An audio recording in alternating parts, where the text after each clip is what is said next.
I'm not trying to convince anybody of anything, but I hope what I want to do is give you enough information so that you can make an educated guess on your own. The other thing is, with this virus, the information is changing on a daily basis. So some of the information I will give you today probably will be obsolete in a week or 2 weeks, but I think the basic foundation will be there to help you to make that decision. So the Bible tells us in 1 Thessalonians, the 5th chapter and 21st verse, that we should test all things. And basically that tells us as Christians that we should not necessarily believe what people have to say, but we should look at the evidence. We should look at the evidence. And so that's what we're going to do today. So today I'm going to go over 4 aspects of this, and I would ask that you hold any questions till the end because I have a lot of information to give you. First, we're going to give you a quick update on the disease, COVID itself. We're going to talk about the vaccine development, vaccine side effects, and then vaccine distribution and why to consider taking the vaccine. So real quickly about disease update. Now, for those of you who are members of the Genesee Church of Christ, you've seen this slide before, but those of you who are not, the coronavirus is a messenger RNA virus, and it's not new, okay? So a lot of people talk about the novel coronavirus, but it's only novel in the sense that it's just novel because it's transmitted from bats to humans in China. But when you look at the slide, you can see back to BC that there were several different coronaviruses back before the birth of Christ. And then in 2003, we had COVID-1, which was transmitted from bats to humans, and it was seen mainly in Singapore and China.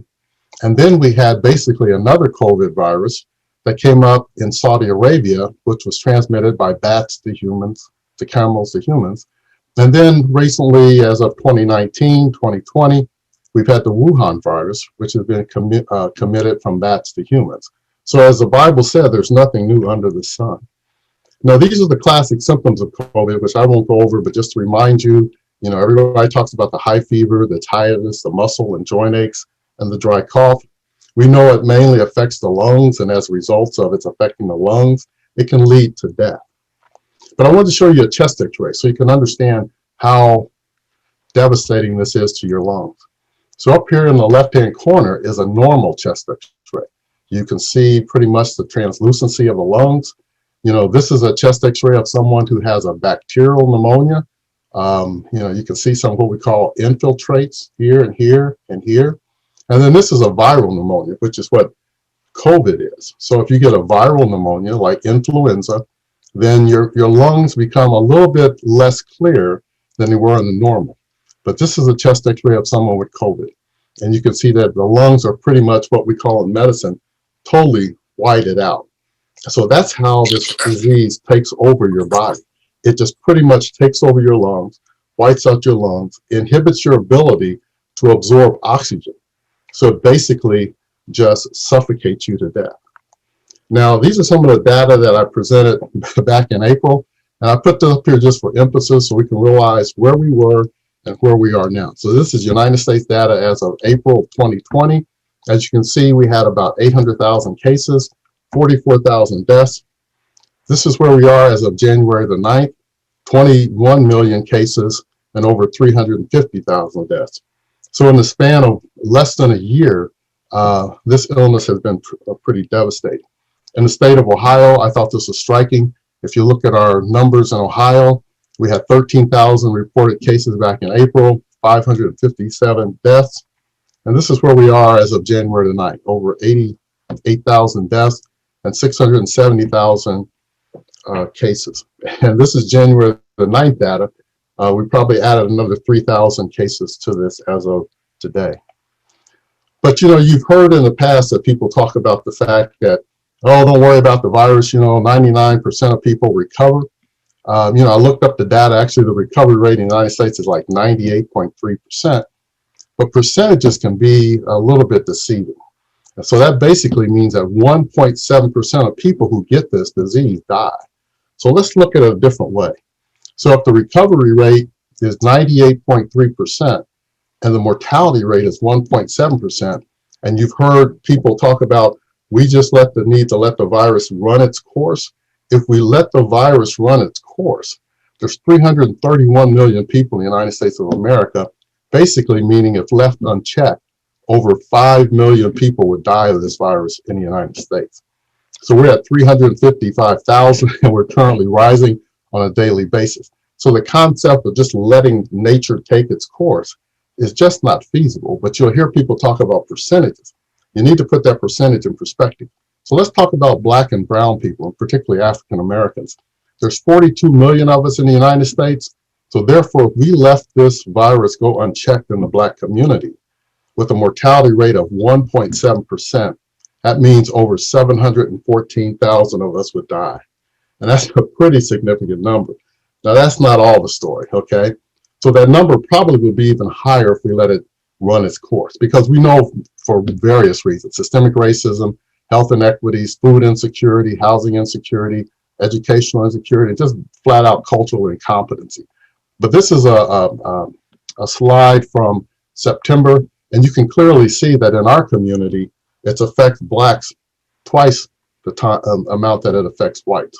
And that's also true in indigenous people, the Latinx community, but particularly in our community, the mortality rate is twice that of white Americans. So when you look at that 714,000, that's based upon equality.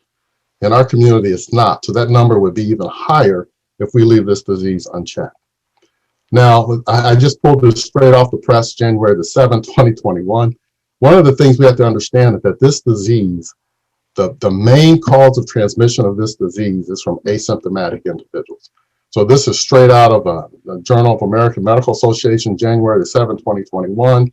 The CDC has suggested that asymptomatic people walking around streets, transmit the majority of this disease, okay? And that's significant because when you have this argument about people wearing masks, everybody should wear a mask because we don't know who's infected and who is not. The other thing that we don't know is who will die from this disease and who will not, okay? So just keep that in mind, and that's hot off the presses. So you can still catch the disease from an infected person who may not even know they have it. We call these asymptomatic spreaders, okay?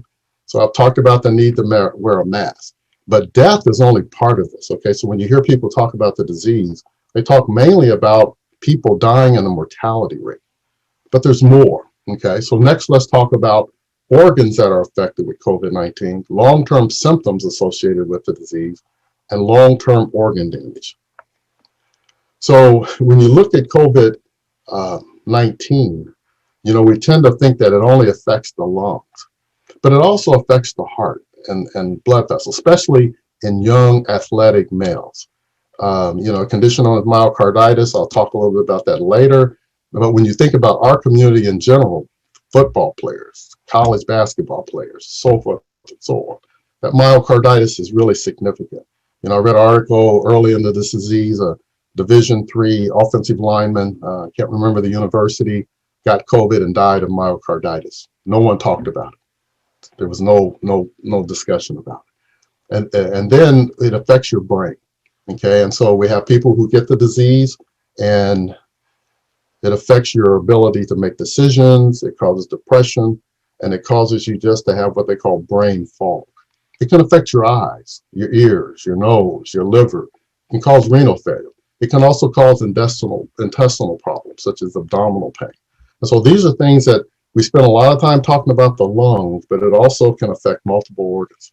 The other thing that it does is in patients who have COVID-19, you can get blood clots, which can cause heart attacks, strokes, pulmonary embolus. So one of the brothers who used to be at East Chestnut, at East Genesee Avenue, Brother Matt Wooten, is now finishing up his critical care fellowship at East Carolina University. And I talked to Matt about 2-3 months ago, and we were talking about COVID. And so he's in the intensive care unit there. And he said, Brother Sanders, I have to tell you, I'm amazed. Most of his cases are young African-American males, young Hispanic males. And he says the number of these patients who came in with what they call thrombotic events from what they call hypercoagulability, meaning blood clots, he said was tremendous. He said, it's just really depressing to see a young man come in at his age and die of blood clots from COVID. And so that was early on in the disease, and there was not a lot of discussion about this. Okay, but I want you to know it's there. So when someone recently has a heart attack or stroke, one of the things the doctor should do is check them for COVID-19, because they may not come in with the pulmonary symptoms, but they may come in with this. The other thing that's you've heard is that, well, it really does affect the little kids. And early on in the disease, I think that was true only because of the fact that we didn't have the infection has not spread that much. We didn't have that many people infected. We didn't see that much transmission, okay? But as it's transmitted across all the different age groups, we're starting to see more and more kids infected. And this is a little kid who has what they call the inflammatory, multi-system inflammatory syndrome, which is consistent with a preceding illness, consistent with COVID, or someone who has had a COVID sick contact, meaning the kid has been exposed to an asymptomatic spreader or to someone who's had the disease, and then they get it. And I'm not going to go over all these symptoms, but they get mucocutaneous manifestations, and this is an example of a little kid who has these morbilliform rashes. It can affect fevers, muscle pain, tachycardia, low blood pressure. It can cause different neurologic symptoms in the kid, chest pain, respiratory distress, and GI problems, okay? So it can affect little kids. It doesn't affect them to the same degree as olders, because God has blessed the little kids with an immune system which is still learning and growing and stuff. But don't kid yourself. It can affect kids, okay? And that's something to keep in mind. And so some of the long-term symptoms in those who have, quote, recovered. You hear people say, well, I got it and I recovered. Well, did you really recover? Because some people still have chronic fatigue because of lung damage. They'll have shortness of breath. They'll have muscle and joint pain, chest pain, permanent loss of taste and smell.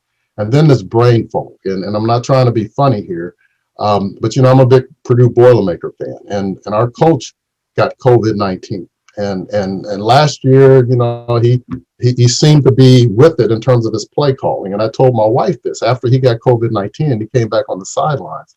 I mean, some of the plays he called just seemed like, well, what is he doing? Just didn't seem within his character. And in retrospect, I believe it had affected his brain. I can tell you this personally from my own personal exposures. My sister got the COVID and ended up in the hospital. And, after she got out of the hospital, she didn't see herself for about 6 months. And I blamed it on the death of my stepfather and my mom. But in retrospect, I believe she had the brain fog from COVID-19. And then intermittent fever and palpitations. But that's not the only story. So it can also cause long-term organ damage. And we talked about the myocarditis to the point that if you get damage to your heart, it can affect you. So if you're a young, athletic person, and your body can compensate. But as you get older, this damage will become more evident. And there's a lot of studies now showing that people are dying of congestive heart failure at younger ages, kids, teenagers, young adults, because they had myocarditis, which was not picked up. Then we can see permanent lung damage, where people talked about kidney failure, hair loss, rashes, and we've talked about the neurologic. And then one of the unsuspecting aspects of it is also depression, anxiety, and changes in mood, which a lot of people have said is because of the stay-at-home order and the pandemic and things like that. But yeah, it's the pandemic, but it may also be COVID affecting your neurologic symptom in your brain. So these are things we need to keep in mind, whether you ask yourself, should I take the vaccine or not? Because if you take the vaccine, you may prevent yourself not only from dying, but also having these long-term effects. So are folks then really asymptomatic? Or my question is, or is the damage that has been done, we just haven't seen yet, And so I said this before, many people are infected with COVID-19, may have symptoms or illness that they don't even contribute to the COVID-19, but may be the result of that, okay? And so my stepfather, 43 years, died of COVID-19. And I remember when he went in the hospital, he didn't die of the pulmonary part. He had heart failure, and he died of heart failure. And my stepbrother to this day says, when he died of heart failure, he did not die of COVID-19. No, he died of COVID-19, which caused his heart failure. Okay, and on the doctors, on his death certificate, they put COVID-19, and that was correct. Secondary was heart failure. So are people really asymptomatic and have they really recovered? That's a question that we have to ask ourselves. And the only answer we'll know is time will tell. But there's one thing for sure. We need to protect ourselves and we need to protect our loved ones. So next, I want to put this up here because I want to give a shout out to the Ohio State University Wexner Medical Center because, they did the study back in August, and this is the physician, Dr. Rajpal, who looked at athletes who had tested positive for COVID and had, quote, recovered.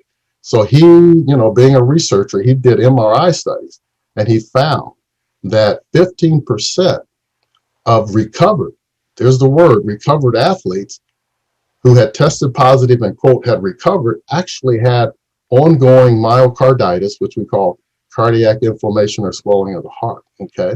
And so Ohio State put in protocols that if you get COVID, they put you through a cardiac protocol, and if you don't, pass the MRI test, you can't play. Now, I thought this was interesting, just to throw a little SEC in there.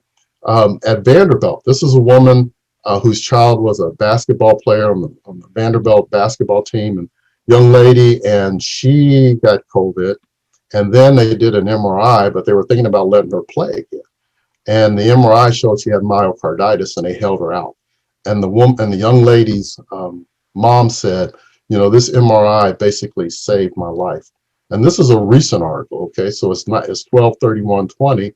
And the article says, why aren't all college athletes with COVID-19 getting MRI exams? And at some university, they're not doing them. And I think they should. At the Big Ten and probably the SEC, they probably are, as you can see from Vanderbilt and OSU.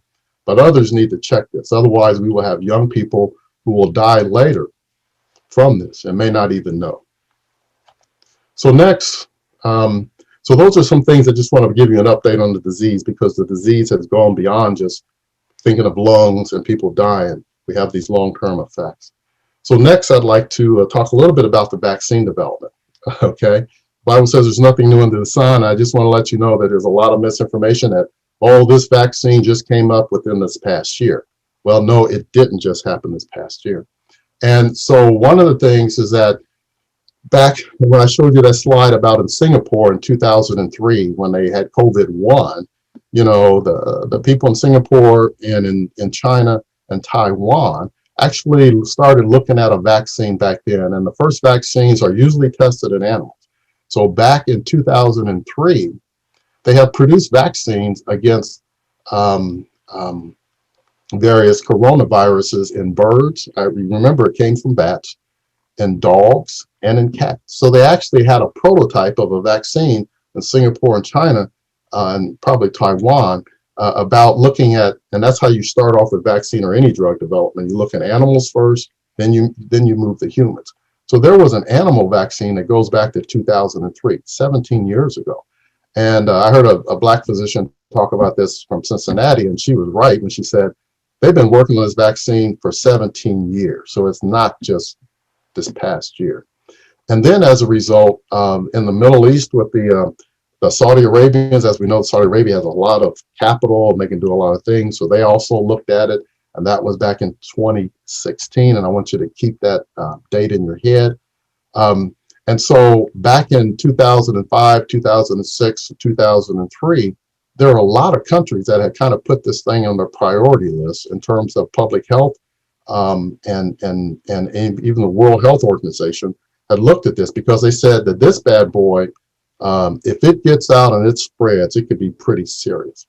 Unfortunately, within the United States, we did not take it seriously back in 2005 and 6 because, since it wasn't in the United States, we didn't pay attention to it. But that changed. So the Bible says, once again, there's nothing new under the sun. And when you hear that it just occurred this past year, that's not true. It's been around, as you can see, going all the way back to 2003. And I've already mentioned this. A lot of the preliminary vaccine knowledge that was established and maintained by the World Health Organization. That's what WHO stands for, and somewhat at the NIH. And I'll talk a little bit about that. And so when we pulled out of the World Health Organization earlier this past 2020, it's one of the worst things we could have done in terms of getting this pandemic under control, because the World Health Organization had a lot of information from 2003 when it was COVID-1, and then the MERS in 2012. And so what you do is you build on that knowledge set. And when we pulled out of the World Health Organization, you know, thank God there were some scientists that continued to share information with the scientists here in the US, but our government pulled out, which put us, if I can say, at risk.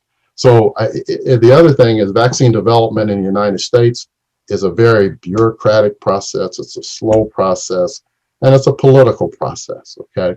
And so most vaccine developments take somewhere between 6 to 10 years. And that's not because we don't necessarily have the technology, but it's just trying to get through the bureaucracy. So as I already mentioned, there was already work on the vaccine that dates back to 2003, 2012. But the nice thing about this is over those period of times, we developed what we call these technology platforms for vaccine development.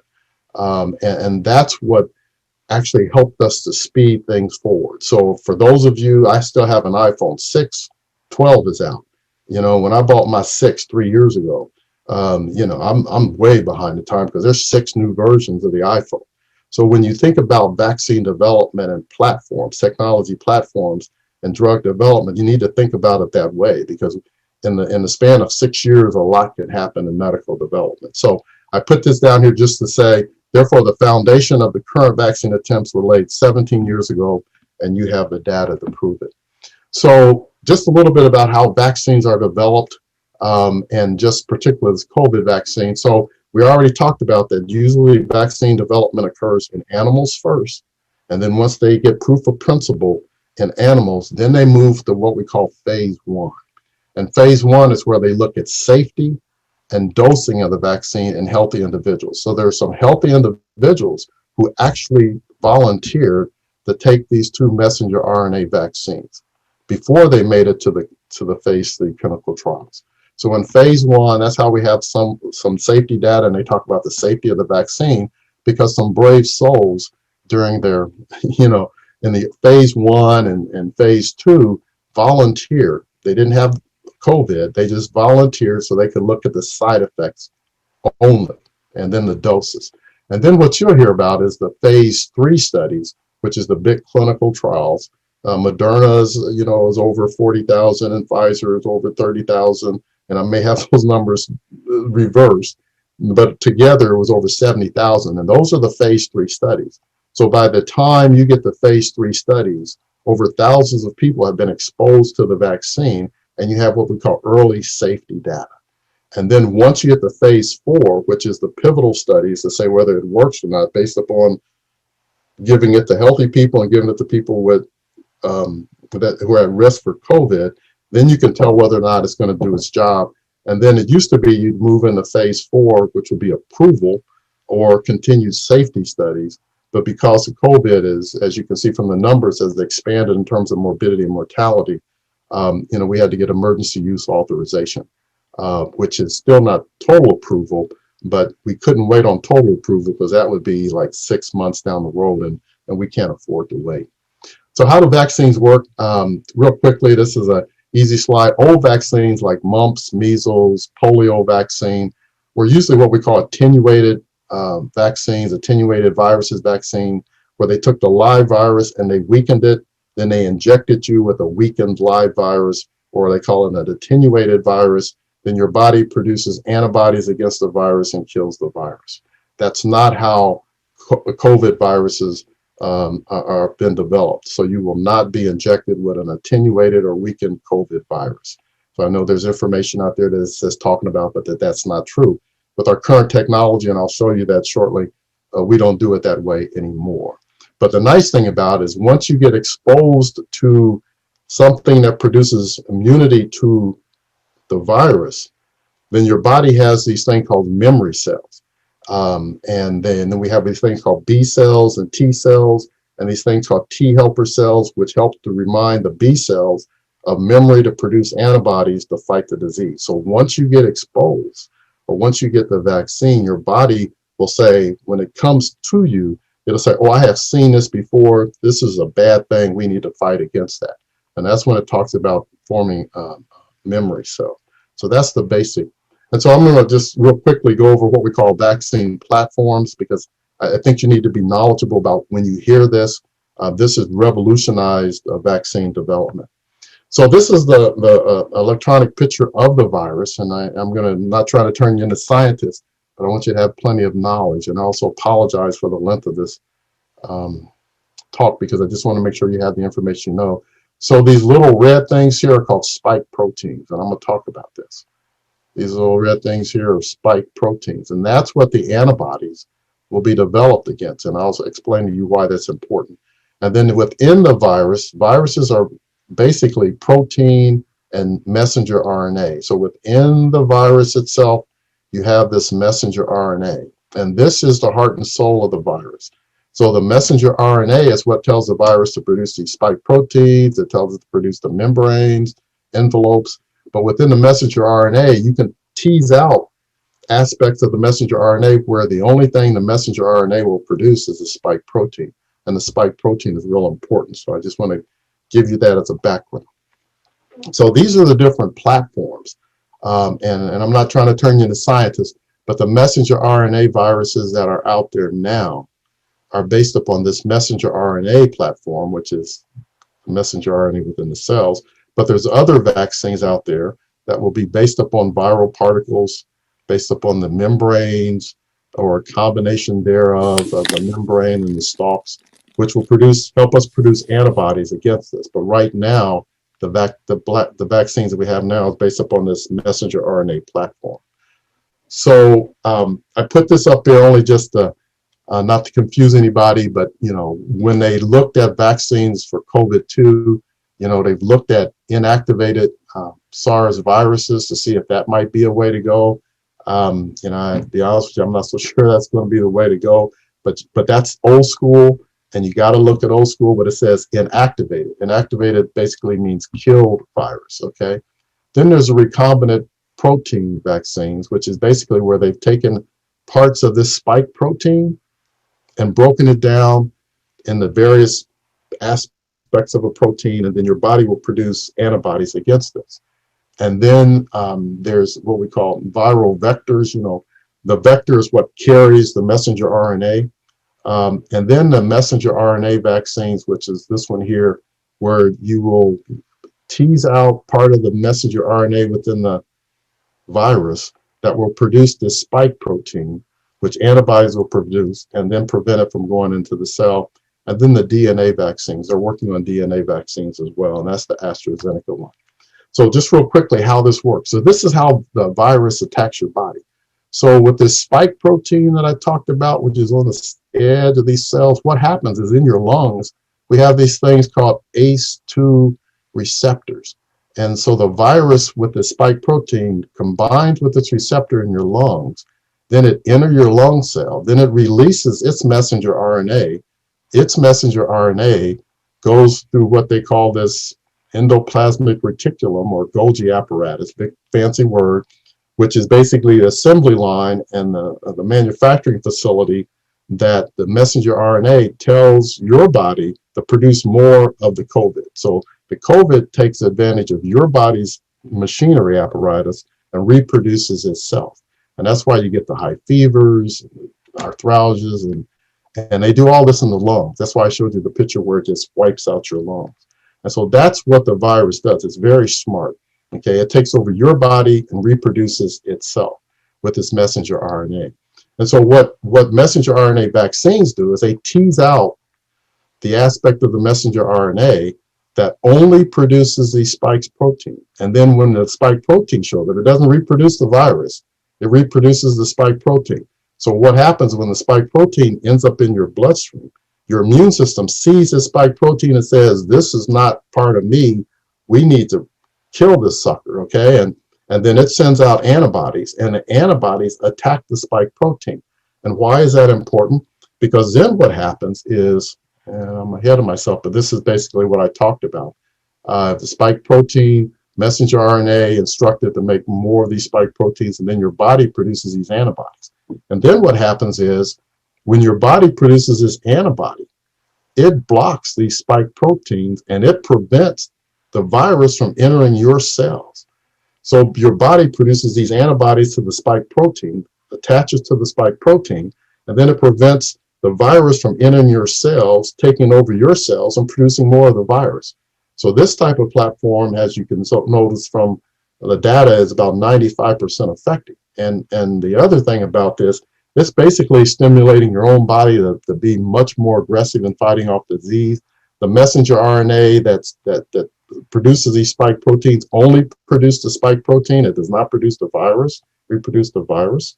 And that's really significant. The other thing about these messenger RNA vaccines is the messenger RNA is very fragile.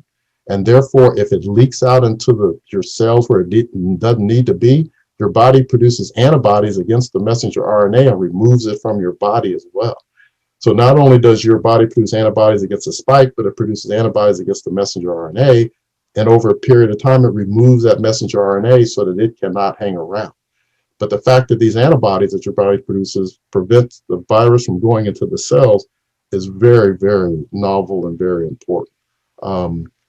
Some of the platforms that I've talked about is the viral vector platform, the messenger RNA-based platform, which we already know that 2 of them are already out there. We talked a little bit about the inactivated virus. This one here is probably, with all of the information and stuff and the technology you have with the RNA-based platforms and the viral vector and the DNA-based ones, you probably won't see this one, even though they said there's 3. And then this is the one that we talked about, how polio and measles and mumps vaccines used to be produced with a live attenuated virus. As you can see, there were 4 candidates, but none of them have made it to clinical trials. And I doubt very seriously that they will, because no one wants to take a chance of injecting live coronavirus in anybody. That isn't, not when you have other platforms which make more sense and have been much more effective and are much safer. So you'll hear people saying, oh, they're injecting viruses. No, the messenger RNA viruses vaccines are totally different. And I hope I've explained that well. So I just want to talk a little bit about Dr. Corbett, because once again, I want to go back to talk about the fact that this is not anything new. So when Dr. Fauci said, and I'm going to give him credit, that he gave the sister some credit. And oftentimes African Americans have made significant contributions in medical science and they don't get credit. But he said, to my African American brothers and sisters, this vaccine that you're going to be taking was developed by an African American woman, and that's a fact. And it is a fact, okay? So back in March, when this thing first hit in 2020, remember I talked about phase 1 clinical trials. Less than 2 weeks after the president's briefing on this, okay, they had already developed a vaccine for phase 1 clinical trials. Phase 1 clinical trials is where you give the vaccine to healthy people for safety reasons, okay? And for the past 6 years, so if you subtract 6 from 20, since 2014, she has been working on this coronavirus biology and the vaccine development. And her team was the first one to come up with a spike protein, which was the basis of the current vaccines. So she has been central to the development of this current messenger RNA vaccine. But I want you to keep the date in mind. So what was happening in 2014? Well, the Saudi Arabians had gotten COVID, and that was in 2013.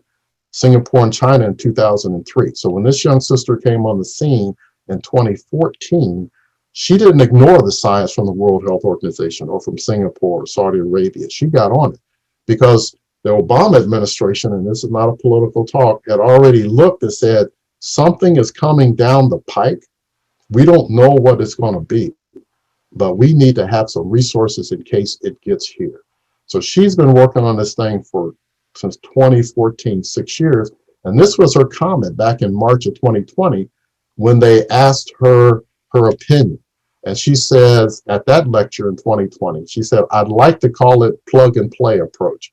But the basic idea is that we have so much knowledge based on previously done work, i.e. previously done work in her lab, by ourselves and other labs, World Health Organization's lab, that we were able to pull the trigger on vaccine development, start the ball rolling with a phase 1 clinical trial back in March 2020. So when you hear that, oh, this thing just showed up in 2020, no, this sister's been working this thing since 2014. The Chinese, the Singaporeans, the Saudi Arabians, prior to that, just that this sister had come up with the ideal that kind of made this work. So I'm going to talk about Moderna a little bit. Moderna is a small biopharmaceutical company in Boston. They did not have the technology nor the resources to make this thing happen. She works at the NIH. The government chipped in $2.5 billion to work with Moderna, but don't kid yourself. So she was a major part of Moderna being able to ramp this thing up and getting it out very fast because of the previous work that she had done behind the scenes over the past 6 years. And I just put this in here because, there's nothing new under the sun. You recognize some of the players. Here she is in her lab talking about her research, and we know who this is, and I'll leave it at that. So some of the you'll hear about different vaccines that are coming out. You already know about Moderna's vaccine, and it's about 95% effective. Pfizer BioNTech is 95% effective. I put this up here because you've not heard of this, but if you know about Sputnik, for those of us who are older, Sputnik was a satellite that came out of Russia. This is a Russian institute, okay, and they say it's 92% effective, but a lot of the scientists in the U.S. and around the world question this efficacy, okay? So the only reason I put that in there is because you've heard that possibly AstraZeneca's vaccine will be coming out in April, and it's about 70% effective, but you might not hear much about this, or you may. But this is a Russian vaccine, and there's a lot of questions about whether this figure will pass the smell test. But these other studies, the other ones are in the U.S., Great Britain, and other well-established countries. And so I just leave you at that. So we've talked a little bit about this already, and I'm just going to reiterate that these vaccines are held to very high safety standards. In phase 1, brave souls decide to take it. And then phase 2, you have others who decide to take it who are not sick. And then you get into the phase 3 studies, which is the big trials that everybody. And then I mentioned that usually they get approved in phase 4, but we have so many people who are being affected. We know about the long-term side effects in terms of the organ damage and blood clots, that the emergency use authorization, we couldn't wait till phase 4. Too many people would die, as you've seen from the figures I presented earlier. So by the numbers, you also hear data that says, well, there weren't enough African Americans in these studies. Well, that's not true. Just that the number was not as high as, so we represent about, African Americans represent about 13% of the population. And so in these studies, there was about 10%. So 10% in the Pfizer studies African Americans participate in the trials, and 10% in the Moderna trial. So it's not as low as you would be led to believe. And so the other thing is I actually looked at the raw data on the Moderna vaccine, and it was interesting to date, and the data I looked at, out of all of the African Americans who got the vaccine, only one got the COVID virus. So, which was interesting versus the placebo arm where they didn't get the vaccine. A lot more African Americans got the virus. And I thought that was interesting that only one in the controlled arm of the study, the Moderna trial, got the virus out of all the others who got the vaccine. So I thought that was very impressive. And once again, they looked at it in different age groups, which is very important.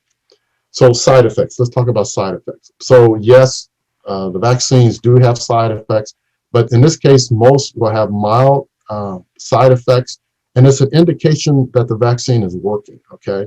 The vaccine is designed to teach your body how to fight the coronavirus, okay?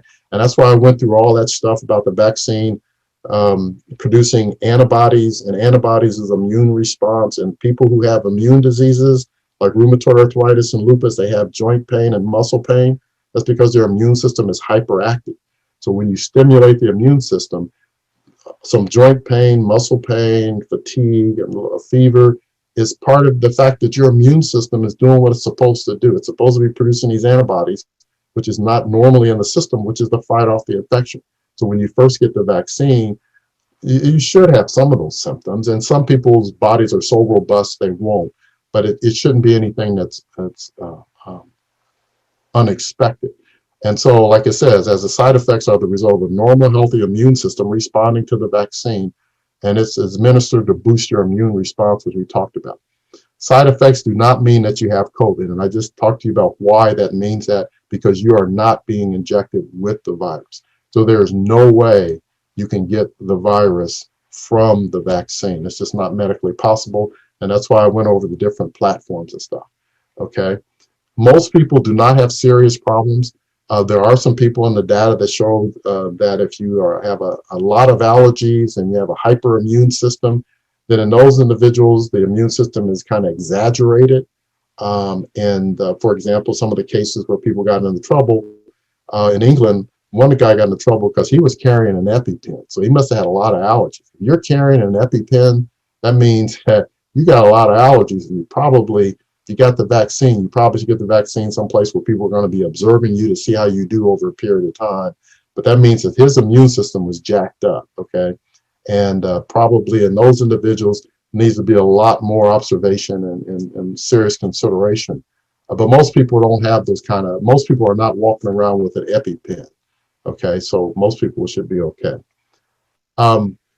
I've talked a little bit about the side effects already, in vaccines, but COVID's vaccine side effects, the biggest one actually is where you get the shot. So when you get the shot in your shoulder muscles, you have a lot of pain and swelling. So I joined the Medicare group this past year, and I got my first pneumovax, which is a vaccine against pneumonia. It lasts 5 years, and after I got it, my arm hurt for about 2 days. But that told me that the thing was working. So I'm pretty protected from hopefully pneumococcal pneumonia for the next 5 years. But some of the symptoms we've talked about: fever, fatigue, headache, muscle pain, chills, joint pain. That suggests that the vaccine is stimulating antibodies, stimulating your immune system, and that's what we expect to see. And so in most cases, when I got my pneumovax vaccine, I sit over at the Kroger's for 15 minutes, walked around the store, bought some stuff, and then after that, I left. And I had some muscle pain in my shoulder, but otherwise I did pretty well. And that's why they monitor you for about 15 minutes after you would get the vaccine to make sure you do not have an immediate reaction. Those who have anaphylactic reactions or a jacked up immune system, once they get the vaccine, you will know within 30 minutes or an hour whether or not you're going to respond totally adversely from this vaccine. And then they say most side effects happen within the first 3 days and usually last 1 or 2 days. And that's very common. So those are the symptoms from the vaccine. To date, we have not seen any other symptoms. And I talked about that earlier, about the fragility of the messenger RNA component of these vaccines, because that messenger RNA is very fragile, and if it gets into your bloodstream, it'll be broken down quickly by your body and by your antibodies against it. So once it gets into the cell, produces a spike protein, your body pretty much eliminates the messenger RNA, which is really good. So the question you might have is there one vaccine that has more side effects than others between the Pfizer and the Moderna? So preliminary data suggests that the Pfizer has less side effects than the Moderna vaccines, but it's early on and a lot of people still are getting it. So I suspect the side effect profile will kind of even up. But once again, the top 2 side effects are pain in the injection site and the fatigue. They usually wear off after a couple of days. And then if you would list the top 3 beyond these 2 symptoms, Moderna's vaccine usually has headaches, muscle pain, joint pains, and chills. Pfizer's uses headaches, once again, then muscle pain and chills. And so they're very similar because they're both messenger RNA based. So I put this up here also just to show you the ingredients of the Pfizer vaccine. And the Moderna vaccine ingredients is basically the same. So it is basically just messenger RNA, a slice of the messenger RNA that produces the spike protein, which is what your body will produce antibodies against. Then it has these things called lipids, because the lipids attach to the messenger RNA, and the lipids are basically just fat, okay? They keep the messenger RNA from breaking down because it's so fragile. Then potassium chloride, which is basically sea salt, potassium phosphate, sodium chloride, which is this basic salt, biphasic sodium phosphate dehydrate, which is another form of a salt, which are basically, to keep the vaccine and the lipids, from degrading. And then sucrose is a sweetener. It's a form of a glucose, which we all use, and it's either Equal or Splenda. I can't remember. But these are basically the ingredients. There are no preservatives. There's no attenuated virus, and there's no egg whites or anything like that we use with other vaccine development. And this is pretty basic. This is the other reason why they say when you open that virus vial and give the virus, you have to give it within 6 hours. Okay, 6 hours. Otherwise, the virus breaks, the messenger RNA breaks down and it becomes incapacitated. Okay. And that's why that you probably read about the case of the pharmacist up in Wisconsin, and he destroyed 500 vials of Moderna. Okay. And the only thing he did was he didn't put it in the refrigerator. He just left it out. Okay. And that destroyed. So that tells you how fragile this messenger RNA is. And they talk about, it had to be stored at certain temperatures and stuff because it's very fragile, and there's no preservatives in this. Otherwise, people would have allergic reactions to preservatives, and there's none in there. So I talked a little bit about this. Can I get COVID if I have a history of a severe allergic reaction? If you have a history of a severe allergic reaction not related to the vaccines, you can still get a vaccine, but you should be monitored. We talked about that. If you've had severe allergic reaction to other vaccines, it's important you talk to your doctor. He will have your history and he'll help you make that decision. And I said, if you've ever had a severe allergic reaction to any ingredient in the COVID vaccine, which is highly unlikely since most of them are salts and lipids, then people will help you to make that decision. But that's very unusual.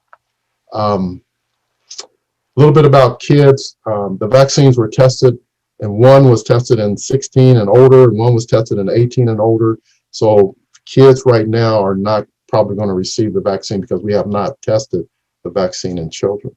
And it may not be recommended for certain individuals, certain health conditions, like if you are allergic to multiple things, it may not be a good idea for you because that means your immune system might be jacked up, or if you get the vaccine, you may need to be monitored. Once again, your doctor will know what's best for you. We still don't know about certain rheumatic disease. I am a rheumatologist, treated a lot of lupus patients, and I can tell you when vaccines for pneumococcus came out and influenza, I wanted to wait until I saw how those patients who had lupus and rheumatoid arthritis responded to those vaccines before I would recommend it to my lupus patients. I think, the jury is still out on this. So if you have an autoimmune disorder, and depending on what the autoimmune disorder is, I think most patients with autoimmune disorders can take the vaccine if their autoimmune disorder is under control, and probably also if they're not on certain drugs. But that's a decision that would be best made with you and your doctor. There's been no studies to date in pregnant and nursing women. People ask, well, should pregnant and nursing women? There's a lot of discussion out there that they say they should. Some people say they shouldn't. There's no studies at this time. And in my opinion, as a scientist, if there's been no studies and we don't have data, then we probably should wait till we have data that tell us one way or the other. However, if you have the typical diseases that a lot of us do, who are African American, diabetes, hypertension, COPD, heart disease, then we should get the vaccine. These are not autoimmune diseases in the sense that we think of autoimmune diseases. So, and we do know that if you have diabetes, hypertension, then it predisposes you to death from COVID or some of the long-term effects. Long-term effects of the vaccines, one of the things that the CDC and the FDA have is what they call a data safety monitoring board. We now have about 6 months of safety data, which is pretty good for vaccine development. And as the months go by, and if you remember, they did their phase 1 studies actually back in March. Phase 1 study started. And so those people are still being monitored, healthy individuals who got the vaccine, those who were sick and got the vaccine, so we're now collected probably about 9 months of safety data. So that's why you hear people say it's safe. And based upon that 9 months, we've got a lot of data now you can look at and say, okay, so nothing untoward has happened in that 9 months. And usually within 9 months, if you were going to get Guillain-Barré, it's going to get something else, it probably would have popped up by now. If this had been 6 weeks, it's one thing, but 6 months or greater. But this data safety monitoring board, is a board of the FDA. Most of you don't know, but I did medical research at DuPont back when I was a young man. And I remember I used to hate to go before the Data Safety Monitoring Board at the FDA because they nitpicked on a lot of stuff, okay? They were, they were always just, what is this? What is this? Okay, explain this and this and this. And so when I was a young man, I was going for the Data Safety Monitoring Board. I thought they were a little bit too picky, But now that with the vaccine, we want them to be picky. This is an independent board. These are independent physicians who work as consultants to the FDA, but not consultants in the sense of telling the FDA what to do. Their whole job is to basically make sure the FDA is doing their job and looking under all the nooks and crannies for safety. And this is a process that goes on with all vaccines. But once again, we're still learning about vaccines, and things will come up that we won't anticipate. So this is kind of a summary slide. And I'd ask whoever's got that, please mute your mic. That I've already talked about in pretty much detail. And once again, both of these vaccines will require 2 doses. You've heard some things in the news telling people that, oh, maybe you can get by with half a dose or just 1 dose. No, it won't be effective, because the reason why it's effective is you give 1 dose, which primes your immune system, gets it ready, and then you get that second dose, which really gets you at that 95%. So if you get the first dose, and that's the only dose you get, it'll only be effective maybe at 53%. I saw some data like that, or even questionable whether it be effective at all. But that first dose, it's a primer for your immune system. And that second dose is what crosses the finish line and helps you become immune. So I just want to put this up here. We like to be #1 in the United States, but Canada, Great Britain, and Saudi Arabia had already approved it for emergency use. Are you surprised that Saudi Arabia did it? I'm not. They had been there and done. They had already been there in 2013. So they'd seen COVID in a different form, and they knew about it. So when the vaccine came out, Saudi Arabia jumped on it because they knew what they were dealing with. Canada and Great Britain, we won't go there where they're smarter than we are, but they've already approved it, and we're fourth in that regard. Just a little bit about vaccine distribution. I put this up here. I've talked a little bit about herd immunity already. We do not want to get to herd immunity through a natural approach, and I presented those mortality numbers to get you to understand why that's not a good idea. But if you get vaccinated, and then for those who get infected, between those who get naturally infected and those get vaccinated, we can get up to about 90% of what we call exposure in medicine. And therefore, between those who are vaccinated, decreasing the transmission, and especially those who are asymptomatic, who get the vaccine before they're asymptomatic, become asymptomatic spreaders, and then those who have natural immunity, between the two combined, we can get this thing under control. And so that's when you'll hear this. But the old concept of herd immunity, where you just let nature take its course, too many people will die. Not only people will die, but there'll be a lot of long-term side effects that we don't want to have people left with. In terms of the distribution, I'm not going to get into the politics, but healthcare workers, right now I can tell you at Mount Carmel, where I serve on one of their boards, we've vaccinated about 7,000 of our employees, and we only have about 8,500 employees. So, and I know Ohio Health and Ohio State are vaccinating their employees. I see their information. So the healthcare workers are definitely getting it first. And to be honest with you, we need them to get it because we need them to be alive. Somebody to take care of us if we get into issues. And then after that, talk about long-term care facility, because one of the things no one talks about is when you look at this 350-some thousand of deaths, about 120,000 of those deaths occur in older individuals or people who are in long-term care facilities. And so they are being affected a lot more than everybody else, both Black and white and Hispanic. So that's why you see the long-term facilities. And then individuals over 75. And I'm not going to read this because, where there's going through a process now where we're starting to ask the question, is maybe some of these things in terms of who gets it and when may be shifted. Essential healthcare workers, which is a lot of African Americans on the front line, maybe people who drive the school bus, people who drive public transportation, people who work on the front lines in environmental services, especially if you're working in environmental services at Mount Carmel or Ohio Health, and you're going into the ICU and cleaning up the room after a COVID patient has died. I think those individuals should be here in the healthcare. They should get the vaccine because we need all those folks. And so there's a lot of discussion, but this is just the planned rollout. So the vaccine will help your immune system, as we talked about, against the virus. Some people who get the vaccine may still get the virus, but they'll get a milder form. And hopefully they'll get a form that won't be transmissible.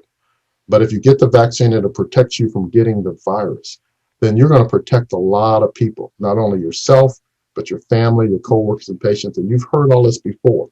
In the Bible, it tells us that we should look out after others more than ourselves. And I think by getting the vaccine, this is a biblical concept. I should be thinking of someone else besides myself. It bothers me when I hear people say, well, I didn't get it or I got it and I'm okay. And then they run out without a mask and other things. They still could be asymptomatic spreaders, and they're only thinking of themselves, and that's not a Christian value. So I just want to leave you with this. So God is smarter than us. The leprosy was the COVID-19 of the day in the Old Testament.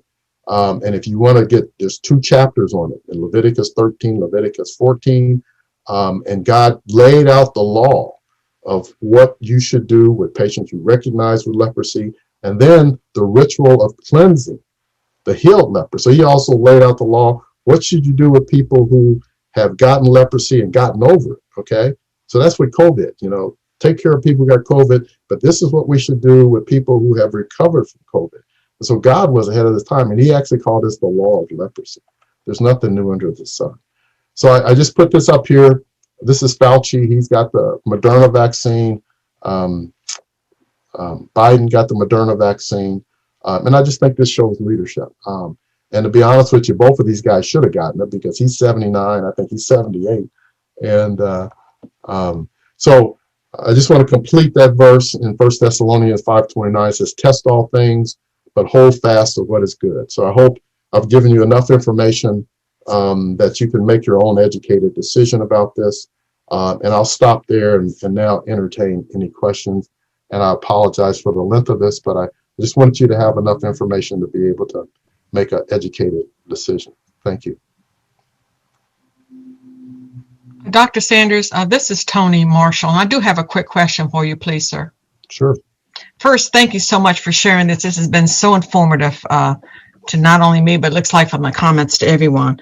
But the question I have for you is, what is the impact of the vaccination on those people that are asymptomatic, meaning that they've had the COVID and that they have antibodies? So does that help them, hurt them, or does it not have any impact at all? Okay, so let me repeat your question. So what you're asking is that if you've already gotten COVID and you got the antibodies, if you get the vaccine, will that hurt you or help you? Is that right? Right, or not have any impact at all. Now, okay, so what it will do is it will help you. Okay, so basically when you get the disease, your body produces these antibodies. Okay, and then what the vaccine does is when you get the vaccine, your body sees the spike protein again, and then it just pushes more antibodies out into your stream. So it actually augments your antibody response. So it actually helps you. And that's why you hear the question come up, if I've already been infected and I got antibodies, should I get the vaccine? And the answer to that is yes, you should, because it'll protect you even more. Okay, thank you. Mm-hmm.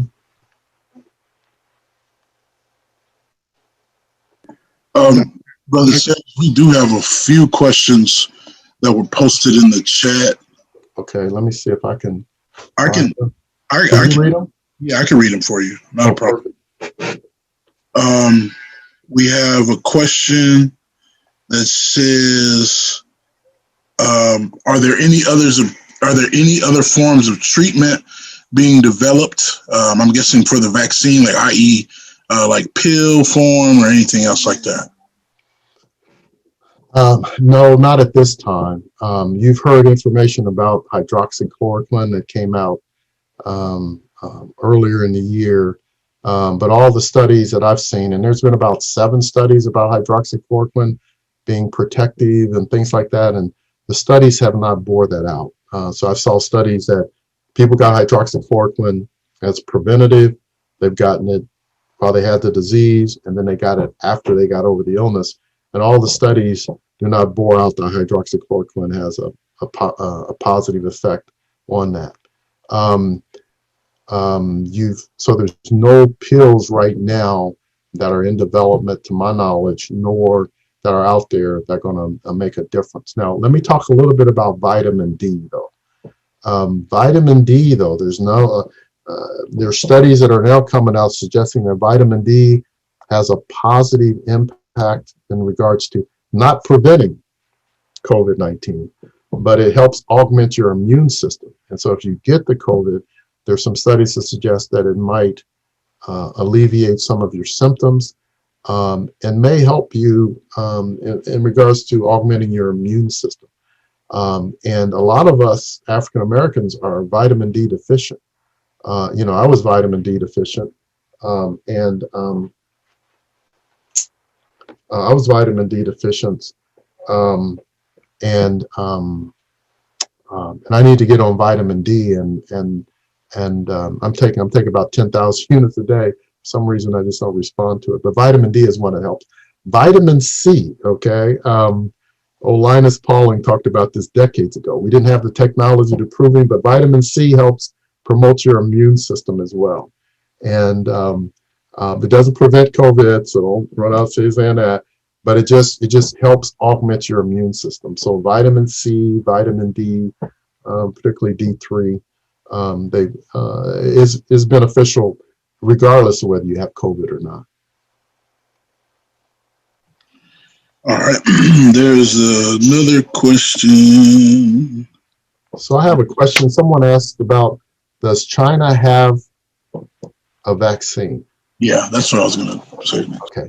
Yes. So China does have a vaccine. But the Chinese are very secretive, and the Chinese also look after their own, which is nothing wrong with that. So they're vaccinating their people with their vaccine. I have not seen the data on their vaccine yet, but they claim that it's efficacious. But in China, there's a lot of people, but they do have a vaccine, and I haven't seen a lot of data on that. And the Chinese are not very good at sharing their data in that regard because they've got billions of people, but they do have a vaccine. And I mentioned Russia has a vaccine. Matter of fact, I put it on the screen. Russia claims it's 92% effective. There's a lot of scientists in the United States and in the European Union who question this data, and we should. This is not a political statement, but you can't always trust some things that in other countries. You got to have proof of principle, and you've got to share your data. That's the importance of the World Health Organization. And the World Health Organization, there's been some criticism of China and the World Health Organization, but Singapore, Taiwan, South Korea, other countries, France, they share their information with the World Health Organization. People put their heads together, and that's how you come up with a lot of these things. Just to let you know, the Pfizer vaccine was developed in a German company, but the German company did not have the wherewithal to be able to ramp it up. And that's why Pfizer, which is a U.S. pharmaceutical company, came on board. So it's really not Pfizer's vaccine alone. A German biotech firm, that's why you see that Genentech on the end, came up with it first. Now, Moderna is strictly a U.S. vaccine. Moderna is I think it's in Boston. And then I showed you about Dr. Colbert and the NIH. So they combined and came up with the Moderna vaccine. And then the AstraZeneca vaccine, which I mentioned, is a DNA vaccine, which we can talk about. I can come back later and update you on that. But if it comes out, it'll come out in April, and it's a United Kingdom vaccine. So there'll be a lot of scrutiny, a lot of eyes on that. Another question I got is, are the side effects in blacks and whites the same? And the answer to that is yes. Yes. There was another question that said, The question is, based on how viruses mutate, does research show how effective the vaccine is for a known mutation? Yeah, so that's a great question. So, lately you've been hearing about this variant and this, there's been some concern about it spreading throughout the United States. That's because of the mutation within the virus. But the one thing that probably mutates the least amount is that spike protein. So one of the reasons I gave you that long talk about the spike protein is because the spike protein has to attach to what we call your ACE and receptors. Okay, so it's not, that spike protein is not going to change that much. Otherwise, it can't get into your cells and replicate itself. So a lot of the other viral aspects of the virus may change. The surface membrane, some of the viral vectors and other components. But that spike protein, if it changes too much, it decreases the infectivity of the virus. Or like one of the things they've noticed is that the spike protein has changed a little bit, so to try to become more efficacious in terms of getting in your cells. But but that change has actually made it more susceptible to the vaccines. So that's why the messenger RNA technology platform is at 95%, and that's why you hear people talk about that the current vaccines they think will be efficacious against this new variant, because the key to the virus is that spike protein. If it changes too much, it can't get into your cells, and the virus needs to get into your cells to be efficacious and to reproduce itself. But that's why some of the other technologies, the viral envelope and stuff like that, when you make vaccines against those type of things, you sometimes you have to change the vaccine on a year-to-year basis. But for those of you like myself who get influenza vaccines every year, that's why we get a shot every year, is because the influenza virus changes and it doesn't have a spike protein and stuff like that. So I hope that makes sense. But right now they're thinking, based upon our knowledge base, that the current vaccines the messenger RNA will protect us against these variants.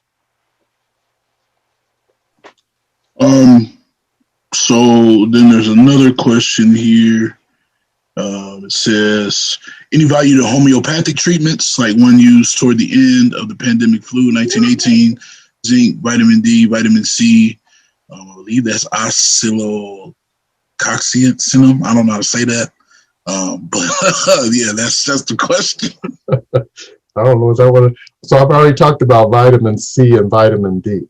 Yes, those are helpful. And even after the pandemic, you should be taking vitamin D and vitamin C, especially as Black people, because we have a lot of Black people who are vitamin D deficient. So that helps, and vitamin C.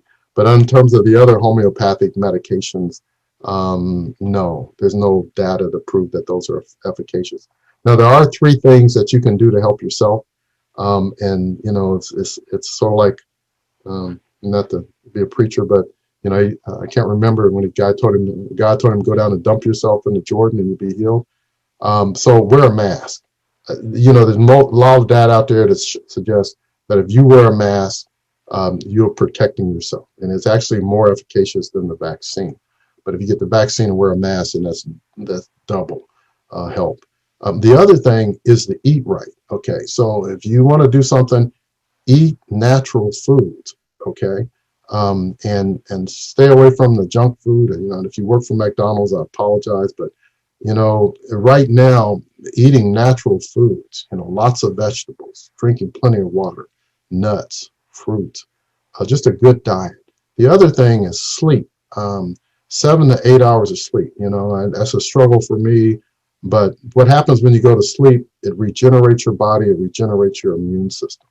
Then the other thing that helps is exercise. 150 minutes a day. Everybody asks the question, well, why? Because when you exercise, you increase your blood flow to all of your organs. And your blood flow is how those antibodies travel to all the different organs. So your bloodstream is like a highway.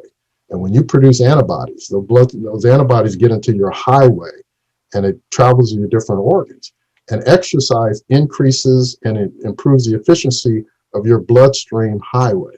And so exercise, and it doesn't have to be anything elaborate. Walking 30 minutes, 5 days a week with a mask on makes a huge difference. So those three simple things actually are very efficacious. Let's see. Another question here says, are people who have been vaccinated, are they essentially being followed to see if they get the virus, and if so, monitor how severe their cases are, specifically if those vaccinated need to be vaccinated? Okay. So for those who are in the clinical trials, which now are probably over 80,000, yeah, those individuals are being monitored on a regular basis, and to see if there's any new side effects, also to see if they will come down with a milder form of the virus or the virus at all. For once we roll this, once this is rolled out into the general population, they're asking folks who get the vaccine that if they have any side effects, to self-report these to their doctors, or there's probably going to be a website, because by collecting this safety information as we roll it out to the broader population will be real important. But that's a work still in progress. And so we won't know the answer to some of those questions until we get out to more individuals. And then we just one more that I've seen a consistency in the chat, especially as it pertains to autoimmune diseases, disorders, and the vaccine. So if possible, Dr. Sanders, if you could maybe touch on that one more time, and then we'll probably close it down. Okay. So autoimmune disorders like rheumatoid arthritis, lupus, those are the big two, and the others are relatively rare. And as I said, I'm a rheumatologist, so I'm used to treating a lot of patients with these disorders. When I was treating folks with these illnesses, if their disease was under control, then I recommended that they get the flu vaccine and the influenza and the pneumococcal vaccine. That will probably be the same thing with this vaccine. And so if you have lupus and your lupus is under control, you have rheumatoid arthritis and your rheumatoid arthritis is under control, I suspect your rheumatologist or whoever's treating you for your immune disorder will recommend you get the vaccine, because people who are even more susceptible to the virus will be those who have immune-based diseases, because your immune system is already altered, already weakened, and so you need all the help you can get. But there's not data in giving the vaccine to people who have active disease, and that's the part that we still need to be evaluated. But probably if your immune disorder is under control, then you would probably be okay to get the vaccine. But once again, you should have that discussion with your rheumatologist or your doctor. But once again, I think that once we get farther along in this thing, then they're going to recommend it for everybody. I can remember a day when we didn't give vaccines to lupus patients, but that was not just because we didn't know, and a lot of it had to do with vaccines were given to lupus patients who had active disease versus those who were in remission or controlled. So that would be my recommendation. All right. Well, we thank you. I don't really see. There's been some help in the chat as well from your fellow medical professional comrades as it pertains to. Good. So, Brother Ford, can I just address one thing and then I'll let it go? Yes, sir. Go ahead. And I just want to talk about the Tuskegee 626 trial, okay? Because I get asked that question a lot. I'm surprised I didn't come up in this. So let me just say this. So Tuskegee 626 was a study of us back in Alabama who got syphilis. And penicillin was around. So penicillin could have been given to these individuals and cured their syphilis. But that study was they wanted to see the natural progression of syphilis. So they withheld penicillin so they could study the natural progression of syphilis. So then you fast forward to COVID, And I showed you a ton of information about the natural progression of COVID. You know, those of us, some folks will get lucky and won't have any problems. Others may die. Others may get long-term side effects, other from the disease, and some may get long-term lung damage. And in this case, people are wanting to give folks the vaccine so they don't get the disease, and so, or if they get it, they get a mild case, or so they don't transmit it to anybody else. Totally two different situations, and so there's really, it's apples and oranges. There's no comparison. Tuskegee, they withheld treatment. COVID is not a clinical trial, for one thing. And number two is we have effective vaccines. And so if the vaccine's withheld, then you could say, oh, that's Tuskegee all over again. But in this case, people are wanting you to get the vaccine. And so I'm going to go back just a little bit. HIV. So I was a young man and studying HIV because I have a degree as well in immunology at the University of Cincinnati in the latter 80s. HIV in the latter 80s, we didn't know a lot about it. And I worked in the lab because we didn't even know how it spread. We thought it was just a white male homosexual disease. And then it started spreading in the Black community, particularly among Black men. And I can remember, and Brother Ford has heard me say this, when Magic Johnson got HIV, I thought he was a dead man walking, because that's usually got HIV, you died. But they set up clinical trials in the African American community. Magic Johnson was one of the first folks to get on a clinical trial, and you know the results. He's still alive today. If you take your HIV medication, you can control the disease. There was a study done in 2007 at the NIH, and they were looking at African American males with HIV, and at the time, and in particularly trials. And so it was interesting that a lot of African American males were not enrolled in HIV trials, but it was not because they didn't want to. It was because they weren't asked to. So in this particular study, it was in Pittsburgh. They asked a bunch of Black males who had HIV, if you had the chance to be in a clinical trial for HIV, knowing that you could die from it, would you sign up for a clinical trial? 86% of African American males in 2007 said, yes, I would sign up for it. Because they realized that if you got HIV, you didn't get a treatment, it was death. If you look at COVID, some people will be in that 98.3%, but some of us might be in that 1.7%, and then you've got the long-term damage and stuff like that. So I just want people to put that in perspective, because you hear this comparison between the two, and the comparison is really not a valid comparison. It's totally different. So I'll close on that note. And